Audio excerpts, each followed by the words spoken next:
So you may have heard yesterday, schools over stadiums failed their first test in their fight to get a referendum on the ballot challenging the $380 million going towards the A's stadium proposal. First and foremost, I say it's a fail, but I'm kind of just using a school analogy.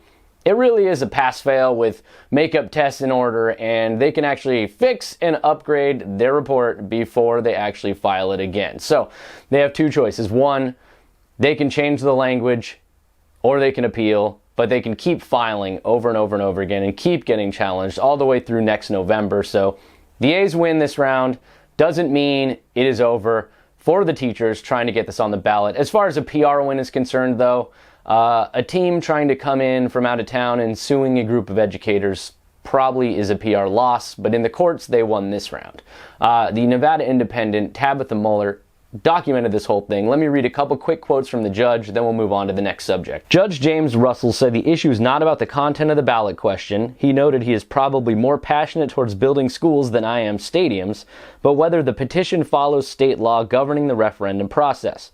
The order of the court is that the referendum is legally deficient because it does not provide the full text of the measure when gathering the necessary signatures as mandated by the Nevada Constitution. So I texted Alexander Marks of Schools Over Stadiums. He said, again, that they can refile this petition or they can challenge it in the Supreme Court, but this loss is more of a setback. It does not mean it's the end of the road.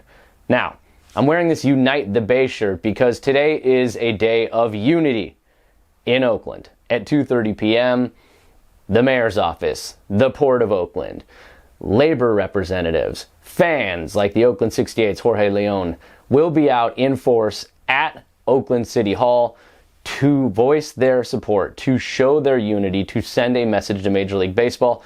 That is happening, and then the idea is that these people will march in to City Hall, watch as the City Council passes a resolution affirming support, showing that everybody is on the same page. We want to be transparent. Not only with the ownerships that will be making the decision, not only with the commissioner, but also with our fan base and with our constituency, to really show them that actually we have, committed every single step of the way, including getting more funding for the Oakland A's than they even asked for. That's over $400 million, right? And get this part, Casey, over $400 million is the grant funding that we were able to actually confirm for this investment, and yet this is more than what John Fisher has ever invested into the team. I don't think it's going to fix everything. I don't think it's going to change everything, but it at least sends one last message to MLB owners before they vote on relocation. So that is happening. And one interesting thing, I posted a bite from the Oakland mayor, part of our sit-down interview last week, and there is more coming. This is not it. When we talk about how the mayor is working with the fans and there's a lot of things cooking, this thing happening today is not the only thing happening. There's much more on the horizon with these fan groups and ownership outreach. We will see what happens, but I do think it was interesting that as the Warriors announced the 2025 All-Star Game at Chase Center in San Francisco, Joe Lacob was there, Mayor Sheng Tao was there. Same place, same time, but the A's aren't for sale.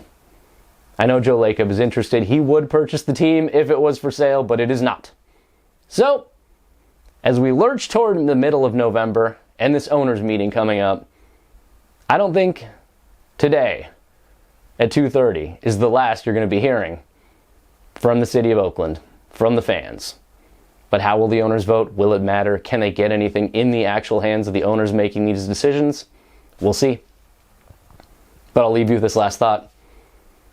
Major League Baseball could have Joe Lacob as an owner in Oakland. They could then expand to Las Vegas. Everybody wins in that scenario. Joe Lacob, a proven winner, pulled the Warriors out of the absolute cellar of the NBA, turned them into 4-time champions under his watch, got them a brand new arena built. Why wouldn't you want that kind of guy to be an owner in Oakland and then expand to Las Vegas? That's a win-win. If you take the A's, waive a relocation fee, move them to Las Vegas, thus taking an expansion market out, not only are you losing relocation fee, you're losing expansion fee. That is many, many, many, many millions of dollars for each owner to split up evenly. That's a lose-lose. So we'll see what happens. But they're going to vote soon. And we'll see how they vote.